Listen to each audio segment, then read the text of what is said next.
everyone. Welcome to our journey through the atheist mind. We're excited to have you, Doctor. How are you? Thanks, David. I'm fine, and I'm looking forward to our chat. Thank you. Just a reminder, Dr. Nagy Iskander is a medical doctor. He's a fellow of the Royal College of Surgeons of England, and he has practiced surgery for over 25 years in the UK. He's also an author, and he presented many TV programs in English and in Arabic.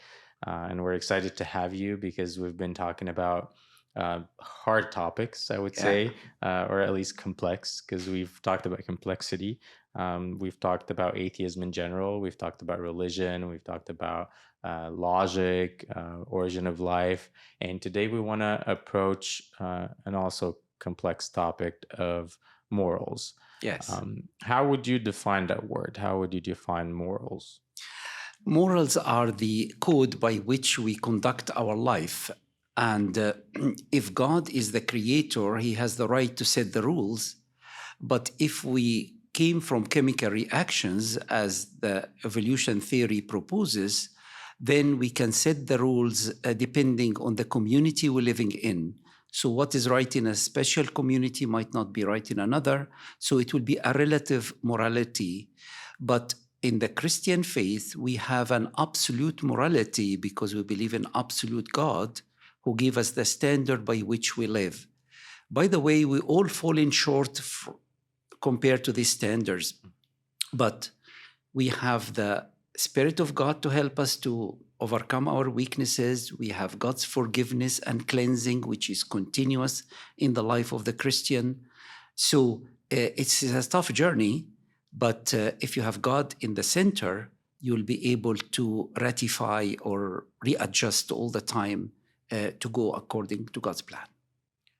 Yeah, thank you for bringing the Christian perspective up right away. But in terms of morals, I know we've been flipping the script on some of the other topics in terms of science, the religion and those topics. But when it comes to morality or morals, it feels like atheism, it's like strong suit in terms of like you can do whatever you want because nothing really matters. Yeah. Are there morals in atheism in terms of does atheism in general uphold some moral standard? Right. That's a great question. I'd like here to differentiate between an atheist person who could have great morals and have friends who are really living to a high standards of life, and atheism as a philosophy. So there is a difference between the two. So an atheist can be a very nice gentleman or gentlewoman, and they can live an upright life, and they are very nice to have them as friends. You can talk to them, you can trust them. That's absolutely right. By the way, because they are made on the image of God, even if they deny it. So the spirit, the conscience that God gave them is there, even if they acknowledge that God is the source or not. But atheism as a philosophy, let me answer your questions by the quotation that we'll see on the screen now from Richard Dawkins in his book, River Out of Eden. And in page 133, he said these words. We'll see it on the screen. And I read them slowly so we can absorb them really and see what he is really saying. He said, the universe we observe has precisely the properties we should expect if there is at the bottom, no design, no purpose, no evil, no good. So he's denying there is evil and good in the world. We all experience that. Nothing but blind, pitiless indifference. DNA neither knows nor cares. DNA just is, and we are dancing to its music. So that's the atheism as a philosophy. I'm not talking about an atheist who, as I said, can be a very upright person. So what Richard Dawkins is teaching us, saying we are made of DNA, and DNA neither know good or bad. We are dancing to its tunes. I find that very difficult really to comprehend, because if you speak to somebody like Hitler, who did terrible things in the world, and you put him before trial and he say, I'm just dancing to my DNA. It's not my problem. That's how I was made. I'm responding to the impulses from the DNA, who neither knows the good or evil. That's really very hard to comprehend, as I said. So atheism as a philosophy has a big problem with morals. Atheists could be upright people and living a good moral standards in their life. And maybe those moral standards have a specific source, because they can't just exist. Yes. So even for, like you said, an atheist can practice those moral standards. Where when we say standard, where is that coming from? Right. There are two sources really, because they are created in the image of God, and there is a parameter in our life or some source of guidance to tell us what is right and what's wrong. So that is there, even if they don't acknowledge God at the source. There is another one, which is another source, which is a community. In order to have a successful community, we have to have boundaries, and we have to have morals. We have to be honest in our dealings so we can progress in our life. We have to respect each other. So these morals are, I'm not saying man-made, but what I'm saying, they are community standards which will help us to progress. I mean, that's really my question in terms of, is there a standard? And if there is a standard, then what are we measuring it against? Right. Because if it doesn't just exist on its own, we're saying that it's the standard, because like you said, if everything is meaningless or there isn't anything specific, even when we talk about relativism, everything is relative. Everybody has their own perspective, have their own DNA, I guess. So then how, when we look at Eastern cultures or Western cultures, we can see that there is some moral code that a lot of people live or abide by. Yeah. So as you said, there is absolute morality and relative morality. For the atheist, he cannot really rely on an absolute morality because they don't have anything absolute. Everything is relative. Mm-hmm. So the relative morality, as you said, it could be different from the East and West, and it depends on how we make successful communities in order to progress in our life. So for an atheist, as I said, I have great friends who are atheists and they live an upright life, which is great. But if you ask them what is the standards, they will say, we'd like just to progress together and be nice to each other. But this nice to each other can differ from one community to another. So it's relative morality, but if we're talking about the Christian faith, we talk about absolute morality. And as I said, none of us will be able to achieve this absolute morality, but by the help of God, according to the Christian faith, when you trust God, you are regenerated. You are a newborn person in God's family, and He will enable you and help you by His Spirit to achieve the standards that He's requiring from you. There's another argument where it says that we just learn about those morals in our lives from parents or schools or communities in general. Do you think that it's really different depending on the school, the home, the world, the country, like where you live? Yes, there are differences, but let me start even earlier than that. You don't need to teach a little boy or girl who is 3 years of age, for example, who he or she didn't go to school yet. You don't need to teach them how to be jealous of their brother or sister. So there are things, because we have a fallen nature, because we have lost our perfection when Adam and Eve disobeyed God and sin entered into the world. This is the Christian perspective, and I think it is very logical. So because of that, we have a fallen nature. We are not paying for the sins of Adam and Eve because that's their own responsibility. But what we're having now is a fallen nature. We are born with this jealousy and telling lies and all of these things. Even before we are educated or influenced by the environment or the circumstances we are brought up in. So this fallen nature, when we grow up, we practice our freedom of choice and we do more mistakes. And this is the mistakes that we are responsible for. In the Christian faith, we have God intervening in this situation by paying the penalty of our sin by his death and resurrection, because the penalty of sin is death, is not doing good work to compensate for my sins. So if I am a Christian, a newborn Christian in God's family, I will have a new nature. And there will be fight between these two natures, the spirit and what we call the flesh. And this is a big, big fight. And it depends how I feed each one. I'll just explain a lovely picture that my dad taught me when I was little. He said, if you bring an eagle, which is a strong bird and is brilliant, and you tie it with a dog with a big rope, if you feed the eagle and starve the dog, he can fly and carry the dog and there is no problem. If you starve the eagle and feed the dog will become very strong and he will pull this eagle down to the dust. So that is the spirit represented by the eagle and the flesh represented by the dog. And which one are you feeding? When I grew up, I started to say, okay, what happens if I feed both? What happens actually is tension on the rope. I will not be happy when I am feeding the dog, and I will not be happy when I am in the spirit because my eye will be on the dog. So really, we need to understand this conflict that happens in the life of a Christian as well. Yeah, that makes a lot of sense in terms of there's something going on inside of us that's telling you, hey, like this is the right thing to do.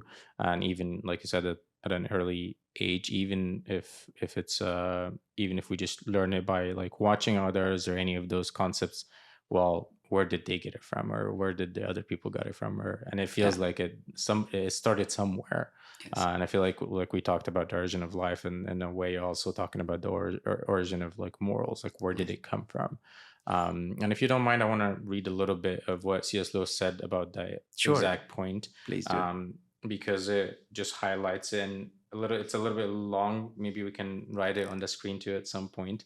But this is Mere Christianity, and I encourage all of you to read it if you haven't yet, because it talks about the concept of right or wrong at the beginning, and then it talks about what Christians in general believe, and then what Christian behavior looks like. So whatever you believe, you can, if you're curious about Christian beliefs or you're a Christian, you can also read a little bit about that.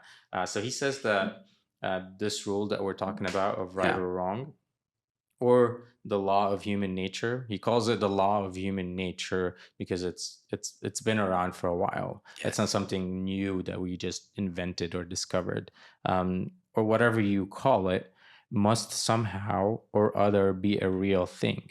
A thing that is real there, not made up by ourselves. So we can't just like make it up. And yet it's not a fact in the ordinary sense in the same way as our actual behavior is a fact, because we behave differently than that law or that nature that we feel like we should do something the opposite of what we're doing. It begins to look as if we shall have to admit that there is more than one kind of reality, that in this particular case, there is something above and beyond the ordinary facts of men's behavior, and yet quite definitely real, a real law, which none of us made, but which we find pressing on us. And it feels like it describes what you were talking about, that there's something inside you that's real, that's pressing on you to do the right thing. Yes. But our behavior, like you said, we fall short. We don't do the right thing all the time. Yes. Then where is that right thing coming from? What is the source of that morality, or that he says the law of human nature, where we all agree maybe that you shouldn't, just randomly kill someone, or or you should respect your elders, stuff like that. It's universal. Yes. It doesn't necessarily depend on culture. It just depends on being human. Exactly. And it feels like, does atheism in general support that notion, and does it help us, and even in that process of becoming a better society, a better human? Yes. Evolution as a philosophy, as I said, will support survival idea. So if what I am doing helps me to survive, let me do it, because the aim is survival. So because of that, they accept that there are right and wrong, but that is decided by men, by the community. Let me give you another quotation from another evolutionist and atheist, William Provin, that is professor of biology in Cornell University. We'll see on the screen now, he talked about evolution and atheism.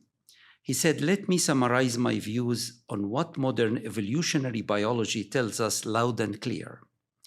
There is no gods, no purposes, no goal-directed forces of any kind. There is no life after death. And he continues to say, when I die, I am absolutely certain that I am going to be dead.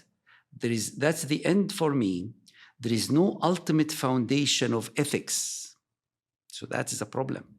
No ultimate meaning of life, and no free will for humans either.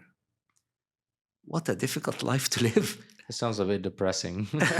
I know. He's professor of biology. I respect his science. But he came to the conclusion. He said, let me summarize what it all means, life without God. That's what it means. There is no ultimate goal. There is no right and wrong. There is no purpose of life.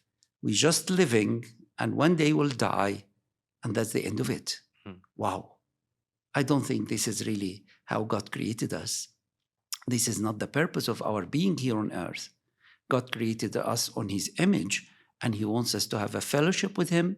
He wants us to have a purpose, a joy in life, life to the full, not life just day by day and month by month till it ends. He wants to have a purpose in our life and goal in our life. And that comes, as I can testify, from the Christian faith. It doesn't come from atheism. You're showing us a contrast here in terms of those beliefs. And I know we don't have a lot of time left, but I have a couple of questions. I think the first one, do you see atheism supporting a coherent or a safe society? And I asked that question because there was a movie that I've never watched, but I saw the commercial called The Purge. Basically says that if there's like 12 hours or 24 hours, there's no laws. Basically, you can do whatever you want. And I didn't watch what happened, but it didn't look nice. So do you think if our core belief, if what the foundation of a society, of a country, of the world is, there isn't a standard, and we just decided to be nice, but we don't have to. If this is the base of society, and I know you said atheists are nice and Yes. they're respectable, and we know that as a fact, right? Most of them are. Sure.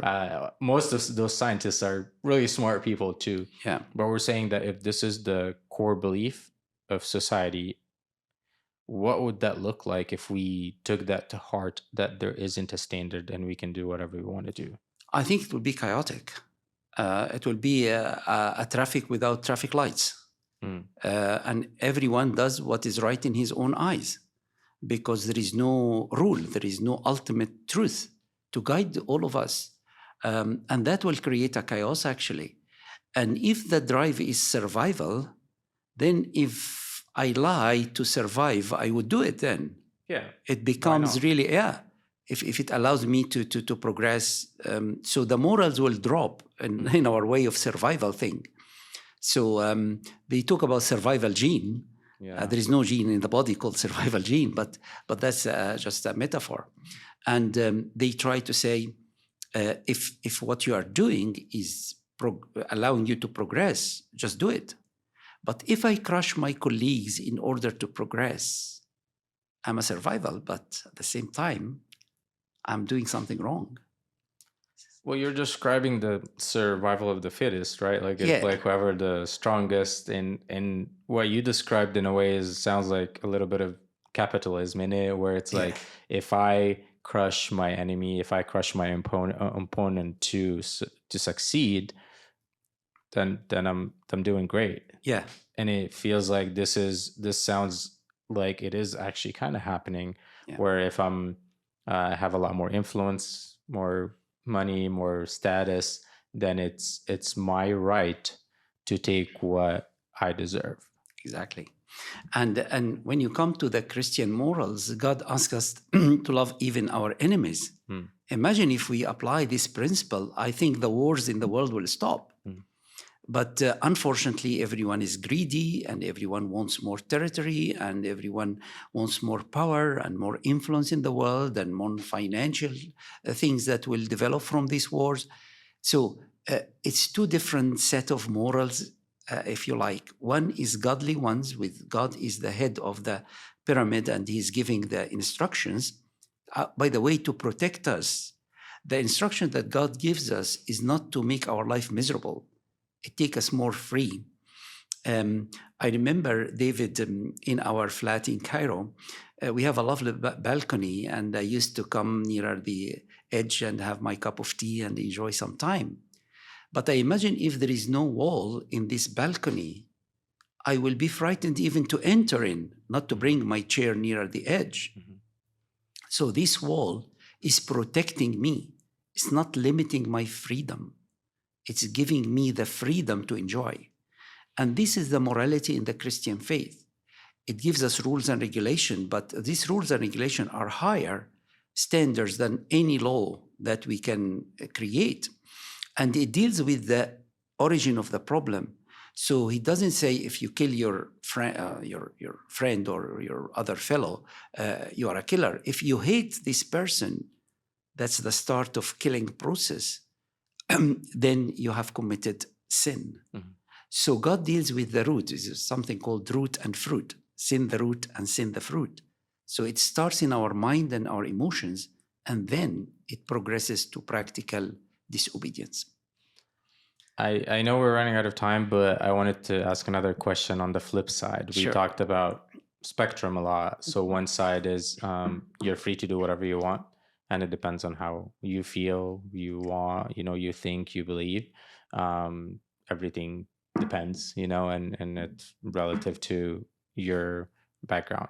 The other side, the flip side that you started the episode with, God is the standard, does not sound very safe, does not sound very nice. Like it just sounds really scary. Yeah. God is the standard, and he is the source of law, and he is the judge, and he is, the source of, basically you have to do what he thinks, not what you think. Right. And I do not want to give that freedom up. And that might be the root of everything, right? I don't want to surrender. Yeah. Why would I make a choice where I enter into a relationship or a religion that's based on somebody else telling me what to do and not to do? That's a wonderful question. But this somebody else is God, who is full of goodness, and he's full of right, and he knows everything, and he is so powerful. So I'm very happy to submit my freedom to a person like this, because he will guide me. Imagine a little boy or a girl wanting to cross the street and doesn't want to hold the hands of their father or their elder brother or somebody. And they want their freedom, and they want to go when the traffic light saying, no, you should stop and wait. Imagine this person enjoying his freedom or her freedom, then it can destroy the life. So when I submit to God, I am enjoying more freedom rather than limited my freedom, actually. So it depends on the person you're submitting your freedom to. And if it is God, I'm willing and happy and delighted to submit my freedom and my choices to him. He will guide me in his ways of righteousness rather than guiding myself, because there is another force, which is Satan. So if I don't submit to God, I'm submitting to myself or to ideas of the community or from the evil side of the equation. So I think I'll make the right choice to submit to God. Yeah. Well, thank you for the answer. I still have more questions, but we're out of time. My next question was be like, what is freedom? But maybe we'll talk about that next episode. So I want to encourage you to think about what we talked about the everything on that spectrum, because it's clear that we all want to be free, but you're living based on somebody's opinion or somebody's morals or somebody's laws, wherever you got that from. So maybe you need to examine where you got it from and how you feel about it. Dr. Nagy is trying to persuade you to maybe surrender to a higher power, to a God that's really good and really smart and really loves you and wants you to be better. And maybe that sounds better than submitting to a culture or other ideas that might not help you out in the long run. So just think about it. And I want to leave you with this from a psychologist called Louis Cozzolino. He said, because the brain's job is to predict and control outcomes, we become anxious in the face of ambiguity and confusion. The anxiety of ignorance drives us to manufacture certainty out of thin air. How do we work against this basic human drive and maintain an open mind? We begin through expanded awareness, openness, and the understanding that our perceptions are vulnerable to all sorts of biases. Thank you for watching. We'll see you next time. Thank you, Doctor. Thank you.